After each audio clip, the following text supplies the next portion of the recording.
তো hello everyone, তোমরা সকলেই স্ক্রিনে যেটা দেখতে পাচ্ছ এনটিপিসির যে এক্সাম ডেট, ওকে, যেটা গ্র্যাজুয়েট লেভেল, সেটা তোমাদের দেখা যাচ্ছে যে 5ই জুন থেকে 23শে জুন 2025।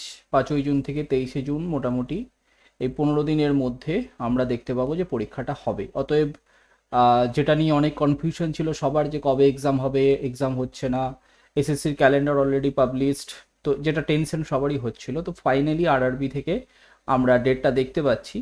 তো ভেরি ইম্পর্টেন্ট, যারা যারা আরআরবি ফোকাস করে আছো, আমি জানি ম্যাক্সিমাম ছেলেই যারা মোটামুটি কম্পিটিটিভ এক্সাম প্রিপারেশন নিচ্ছ অনেকেই আরআরবি দেবে।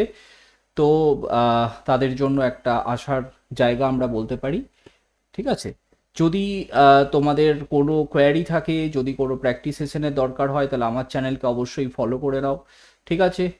এবং প্রিপারেশনের জন্য আমি তোমাদেরকে অবশ্যই বলে দিই, focus on current affairs, GK mainly, আর ম্যাথ রিজনিং যাদের মোটামুটি হয়ে গেছে একটু আধটু রিভাইজ করো। খুব বেশি গুরুত্ব দেওয়ার মানে জোর দেওয়ার দরকার নেই অ্যাকচুয়ালি, কারণ এনটিপিসিতে ম্যাথ রিজনিং খুবই সহজ আছে, বারবার আমি স্টুডেন্টদের বলি খুবই সহজ আছে এনটিপিসিতে ম্যাথ রিজনিং।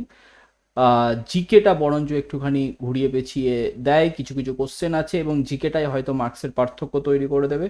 ম্যাথ রিজনিং মোটামুটি যাদের প্রিপারেশন হয়ে আছে তাদের এতটা টেনশন নেওয়ার দরকার নেই, চেষ্টা করবে যাতে পারফেকশনটা সঠিক থাকে। বাকি গুরুত্ব দাও এই মুহূর্তে দাঁড়িয়ে, এই কদিন যেহেতু টাইম আছে আমাদের হাতে, তাই জিকেটার ওপর গুরুত্ব দাও। ব্যাস, দ্যাটস অল। তো প্রিপারেশন শুরু করে দাও। Thank you.